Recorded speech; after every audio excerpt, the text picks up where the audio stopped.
Good morning, good evening, good afternoon, Internet world. Welcome to Auto Merch Talk, a podcast we put together to talk about automotive stuff.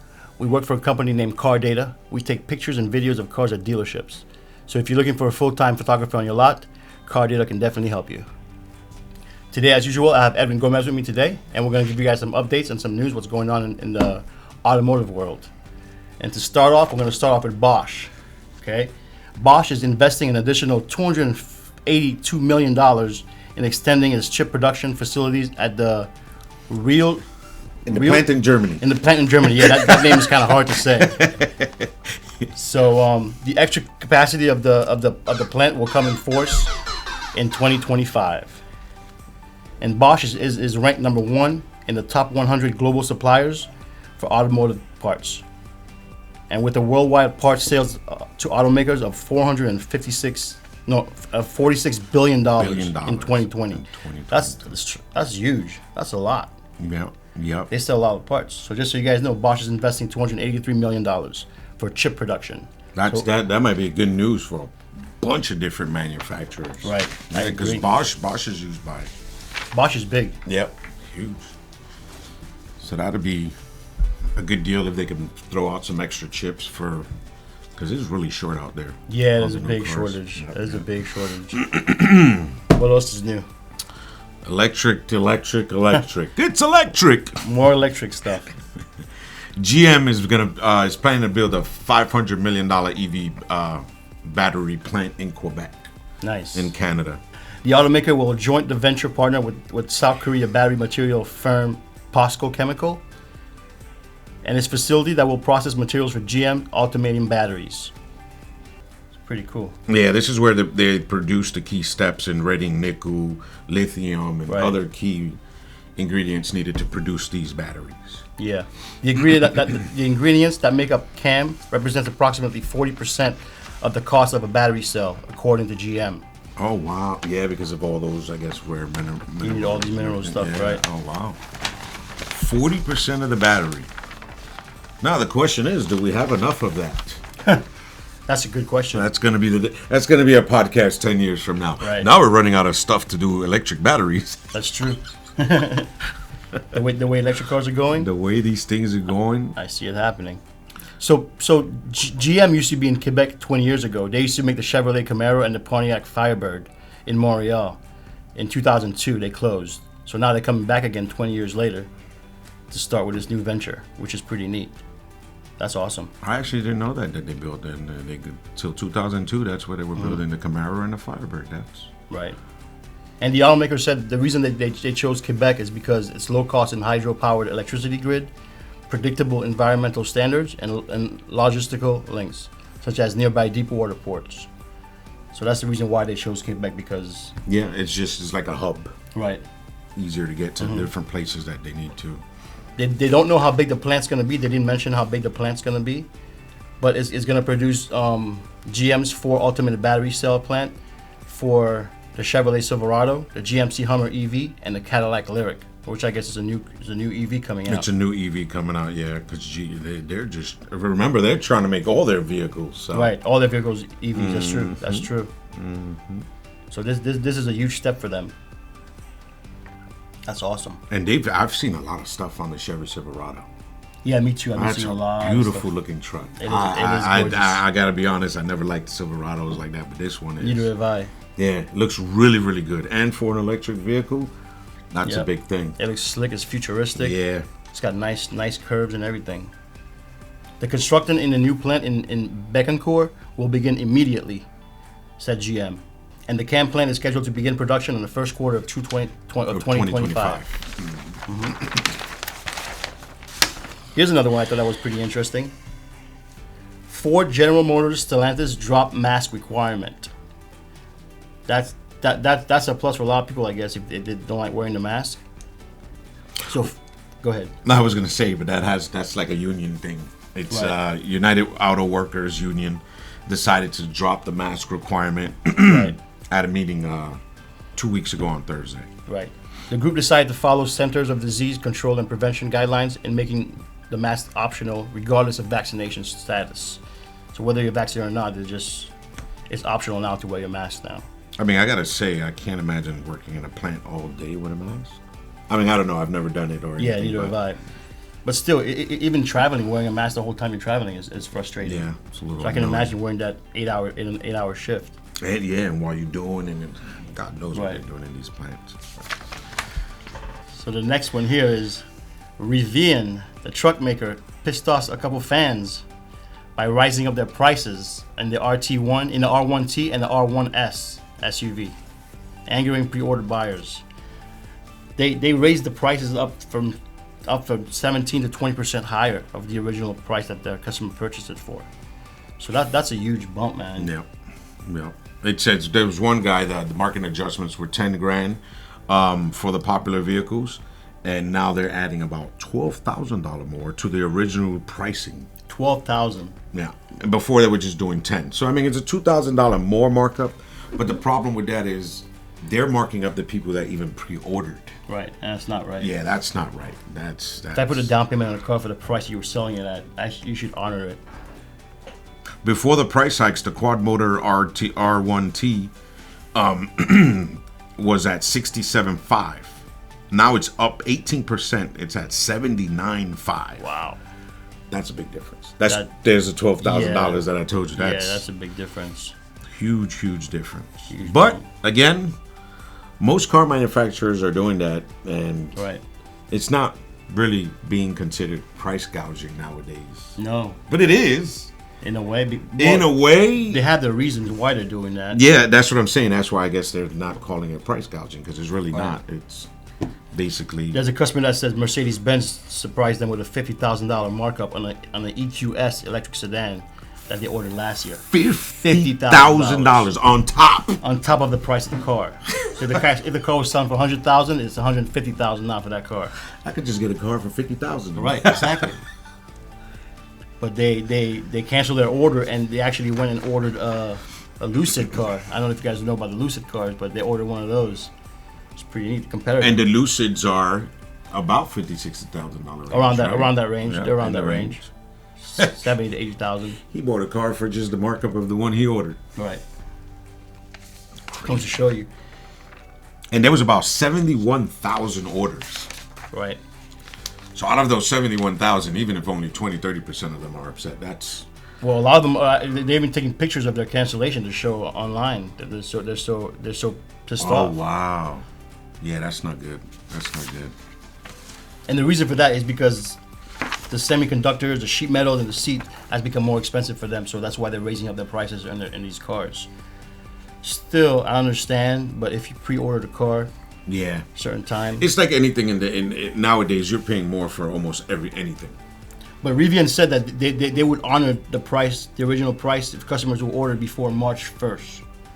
So if you order before March 1st, they would honor the price. They will honor the pricing. Okay. So They probably did that after they lost a bunch of orders. probably, I wouldn't be surprised. Yeah. I wouldn't be surprised. It was still wrong of them to do that. I think to their supporters. You're supporting them by ordering cars from them. Yeah. You go But and then check the out other problem price. is on the other side of it is.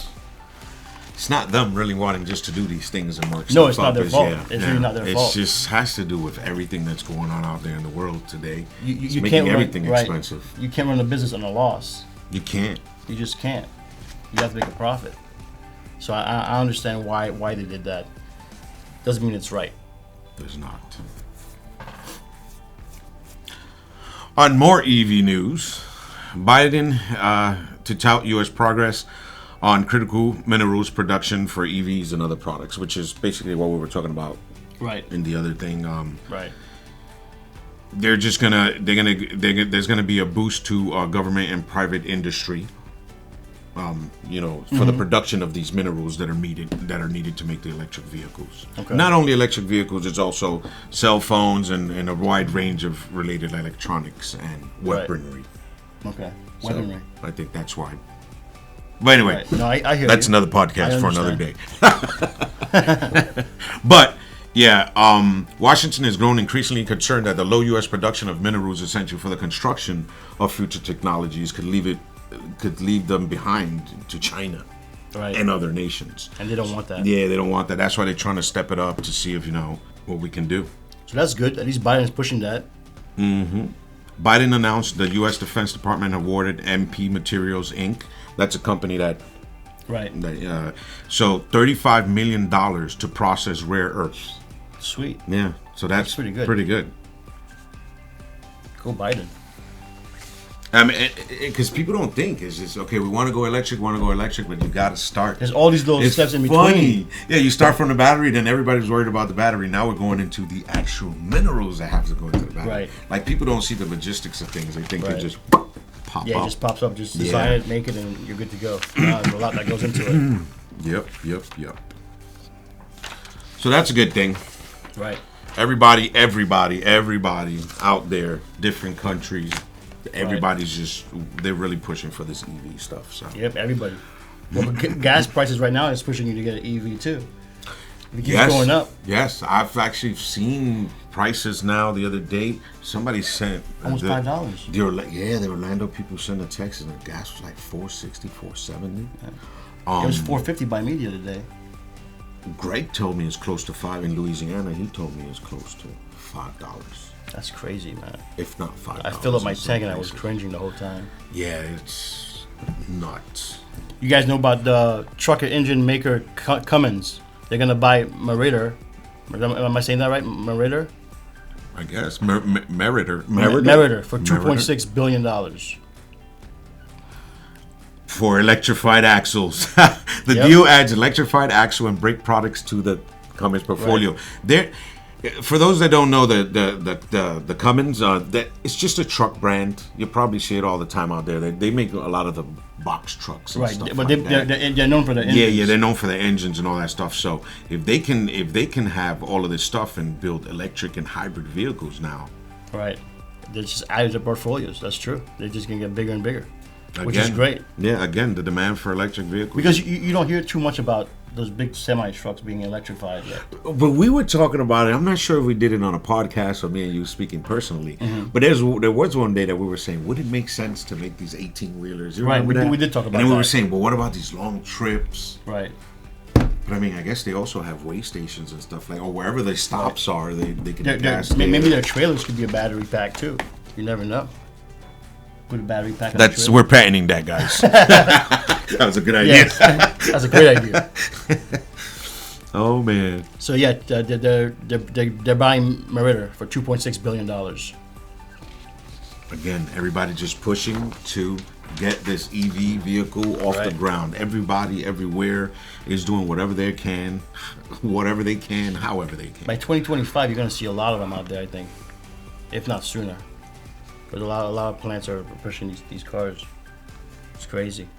So the next article we were going to talk about is Elon Musk and Tesla. Tesla plant opening up in Germany was hit by legal fees. Right. Over challenge over water. Water. I know that sounds weird, guys, but when you build a factory, you need to also supplies, logistics. You need to have certain amounts of water coming into the factory to do different things. But in this area where they're building this, they've had a lot of issues with prolonged droughts due to climate change and things like that. So the plant now doesn't have enough water for the plant and the people. Wow. In the area. So what are they doing about it? Are they? The issue has a potential to delay this or even stop the $5.7 billion project. Right. So they might even go through. It might not even happen. It might fall out. Wow. Yeah. So right now they're just working on it. They're trying to see what they can do. Like I said, the current water supply is not sufficient. Is only sufficient for the first stage of the factory. Okay. Opening it up, so on and so forth. But once Tesla expands the site, they'll need more. And there's not enough water supply for that. There is not enough water supply. And this plant was supposed to be producing batteries for as many as 500,000 cars annually. Wow. 500,000 vehicles. Wow. So that's a big deal there. And Tesla really wants to be there because it says that it's a fast-growing electric vehicle market where the area is, which is expected to remain much bigger and more competitive than the U.S. Yes. in the next coming years. In the next coming years. So it's like they need to have that plant there for them to even grow bigger. So it's a must. But That's also a pretty good hub there. Because now you're there in Germany, he's going to be able to send, because he's got stuff on this Right. side already. That's true. From there, Germany, he's going to be able to just right, beautiful. he's gonna be all over the place. I mean, he has a lot of backing from the German politicians, and because the investment promises, it's going to make jobs. Imagine they open up this big, huge plant that's Right. going to be making 500,000 back. Now there's going to be new jobs. There's going to be just everything. So it's good for the town, but they're still working on how they're going to fix this water situation. I want to say the name of the place. I hope I don't say it wrong. I believe it's Brandenburg. Brandenburg's water table has been dropping for the past 3 decades. Droughts in each year for the past 4 years have resulted in wildfires and crop failures. Tesla's factory would roughly double the amount of water consumed in that area. So it doesn't look good for them. It really doesn't look good for Tesla. This might not happen. This, I don't think it's going to happen. I mean, they're trying again. Like I said, he has so much backing and all these things. So yeah, we'll keep you guys updated to see what happens with this plant. But I don't think this plant's going to happen. Seeing what's happening right now with the water issue supply. Yeah. Yeah. So. But again, we'll keep you posted. And if not, he'll probably find somewhere else to build this plant. Probably. So, folks, today was very short, very very quick today for you guys. If you like what you see, please like and subscribe. Other than that, thanks for stopping by, guys. Appreciate you guys.